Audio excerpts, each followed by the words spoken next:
Hello. In this video, we'll be exploring the top 10 events, top 10 individuals and groups, and top 10 social, political, and cultural factors in Period 2, Organization and Reorganization of Human Societies. This period spans from about 600 BCE to 600 CE, so we'll be covering about 1,200 years of human history. So the first event is the association of monotheism with Judaism. So the association of monotheism with Judaism further developed with the codification of the Hebrew scriptures, which also reflected the influence of Mesopotamian culture and legal traditions. The Assyrian, Babylonian, Roman empires conquered various Jewish states at different points in time. And as we see in the next event, this leads to growth in Jewish diasporic communities. So number 2 is the growth of Jewish diasporic communities. So the conquest of the Assyrian, Babylonian, and Roman empires led to the growth of Jewish diasporic communities, and they were concentrated mostly around the Mediterranean and the Middle East. So the growth of these diasporic communities means that the Jewish really didn't have an identity of nation, so they were spread around many nations, and this led to the subjugation of some Jewish people at some times. Number 3 is the development of Hinduism.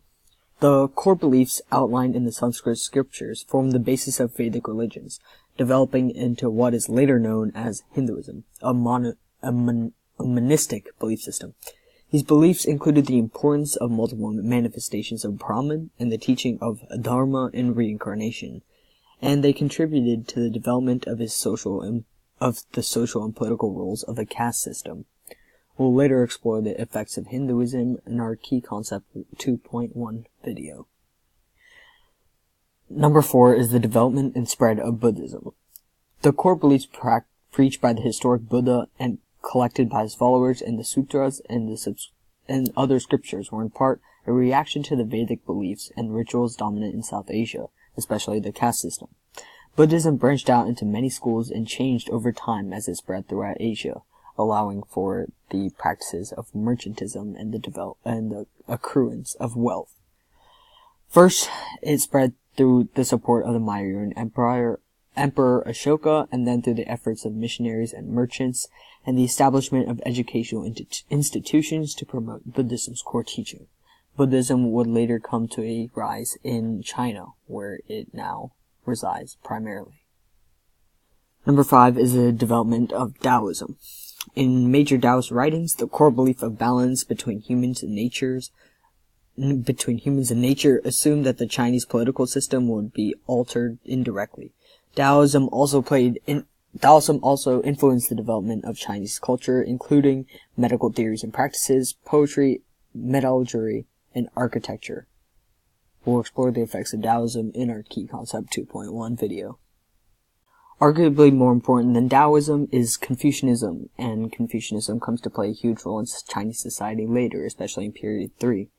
But however, as we only have 10 events, we'll have to leave Confucianism out. But it's important to note that Confucianism's core beliefs and writings originated in the writings and lessons of Confucius, and they were elaborated by his key disciples, including rulers such as Wu Di, who sought to promote social harmony by outlining proper rituals and social relationships for all people in China. Number 6 is the emergence of Christianity. Although the Roman Empire was a huge empire and played a massive role in its time, arguably its biggest legacy is the effects of Christianity. The core beliefs of Christianity were based on the teachings, divinity, and resurrection of Jesus of Nazareth, as recorded by his disciples and drew on Judaism as well as Roman and Hellenistic influences. Despite initial Roman imperial hostility, Christianity spread through the efforts of missionaries, merchants, and early saints through many parts of Afro-Eurasia, and eventually gained Roman imperial support by the time of Emperor Constantine. And it's important to note that Christianity appealed to the lower population, the less fortunate population of Rome, and this sentiment also arises with many different religions, including Buddhism, which also appeals to the lower populations. Lower meaning less fortunate. Number 7 is that Greco-Roman philosophers shaped society. And Greco-Roman religious and philosophical traditions offered diverse perspective on the study of the natural world, the connection to the divine, and the nature of political power and hierarchy. Some of these perspectives emphasize logic, empirical observation, and scientific investigation. These philosophers have lasting effects, and today we still study the works of Plato, Aristotle, and the likes.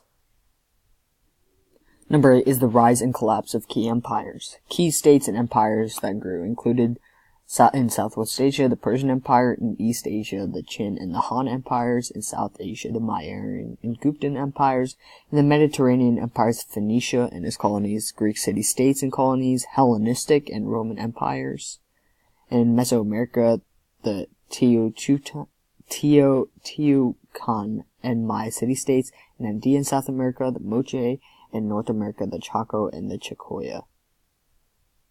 The main cause of the fall of these empires was through excessive mobilization of resources, the erosion of established political institutions, and economic changes. Imperial governments generated social tensions and created economic difficulties by concentrating too much wealth in the hands of elites.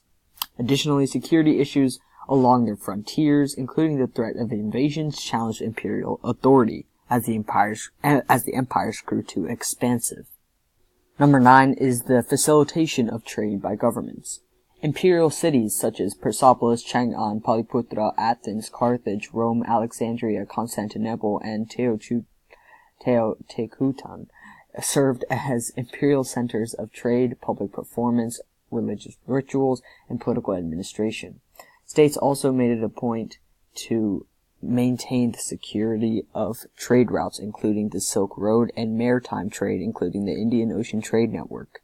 Number 10 is the diffusion of technologies. The spread of crops, including rice and cotton, to South Asia to the Middle East, from South Asia to the Middle East, encouraged changes in the techniques of farming and irrigation, including the Qanat system, a variety of water wheels, and improved wells and pumps.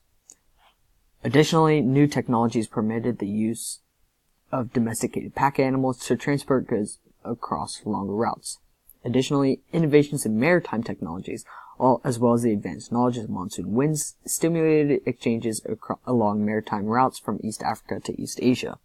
Additionally, the routes and the knowledge of the monsoon season helped greatly in the Indian Ocean Trade Network. That's the end of the top 10 events. Moving right along to the top 10 individuals and groups, starting with number 1, the Jews. The Jews played a major role in this period. Their diasporic communities grew among various different empires, which led to their possible persecution at this time period. Number 2 would be the Hindus. The Hindus developed Hinduism, and along with the development of Hinduism was the caste system. And even though Hinduism was contained to South Asia, it still played a huge role in the development and stratification of their society.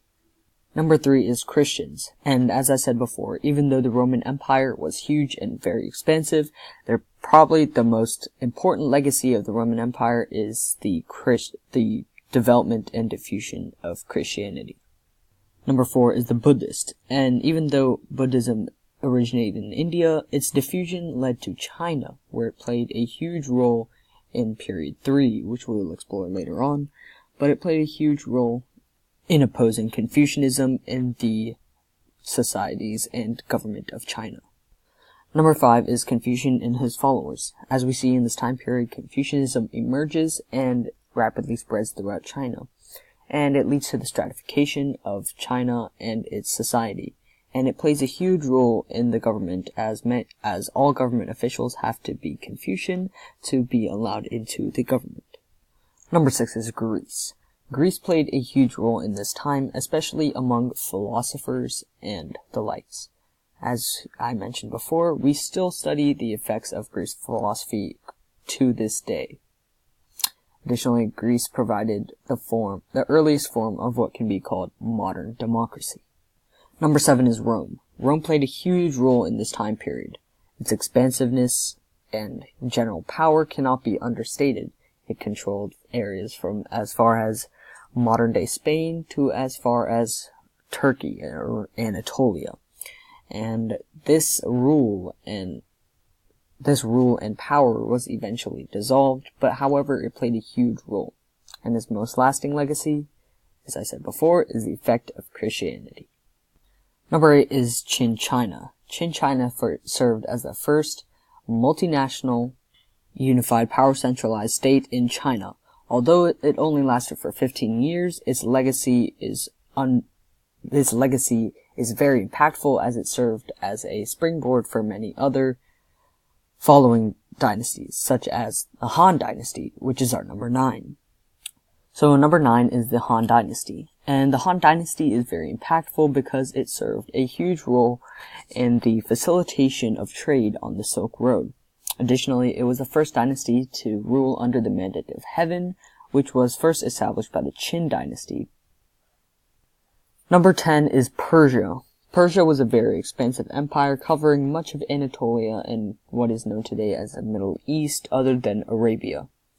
Persia will play a huge role later on in period 3 in the influencing of Islam, but it also plays a huge role in the facilitation of trade through the Silk Road, as it is a major stopping point, including what is later known as Constantinople, which is named after Emperor Constantine of Rome. Moving on to the top 10 social, political, and cultural factors. Number 1 is religion. Religion plays a huge role in the influencing of governments. Often emperors, who were the rulers of these empires, subscribed to a particular religion and would promote it throughout their entire empire and influence their empire to either convert or die. Second, it played a huge role in art and architecture, and the believers of this religion would construct huge monuments and such to honor their religion. Third, especially in India, it promoted the stratification of society, including the development of a caste system. Number 2 is philosophy, and as I've mentioned before, we see the continuation of the studies of this philosophy even to these modern days. These philosophers played a huge impact in these societies, and they served as a sort of leader for the society and influenced the government in huge ways. Number 3 is Filial Piety, which is basically the respect for elders, for people in positions of power, and it serves as a Confucian philosophy, and we see it, and this is impactful because we see a vast number of people in China subscribing to Confucianism, which leads to a stratified society. In this period, we also see a rise in the number of monastic people who live in monastic lifestyle, and this grows especially among religions which consider monastic lifestyles to be beneficial, especially Buddhism and Christianity. And these monks would travel to different regions of the world and spread their religion, especially from India to China, spreading the religion of Buddhism. Number 5 is empires, and it's important to note that empires served as a sort of centralized power, which isn't always the case in history, but this is a special exception. Empires at this time period played a huge role in the facilitation of trade and the facilitation of goods, the movement of goods. And that leads us to number 6, which is trade across empires. Trade across empires at this time was booming, especially along the Silk Road, the Indian Ocean Trade Network, and the Mediterranean Ocean Trade Network, and this was helped by the diffusion of technologies. Number 7 is the hierarchy of jobs. The social structures of empires displayed hierarchies that included cultivators, laborers, slaves, artisans, merchants, elites, or caste groups, and this played a huge role in the way that society interacted. Number 8 is slave labor. Imperial societies relied on a range of methods to maintain the production of food and provide rewards for loyalty of the elites, including corvée labor, slavery, and rents and tributes. Slave labor was the backbone of many of these societies. Number 9 is the continuation of patriarchy. The continuation of patriarchy is boosted, especially among stratified societies, as those societies which are stratified among lines of jobs are also stratified among lines of gender. And number 10 is the spread of culture. Alongside the trade in goods, the exchange of people, technology, religious and cultural beliefs, food crops, domesticated animals, and disease pathogens developed across extensive networks of communication and exchange. Thanks for watching our video. I hope to see you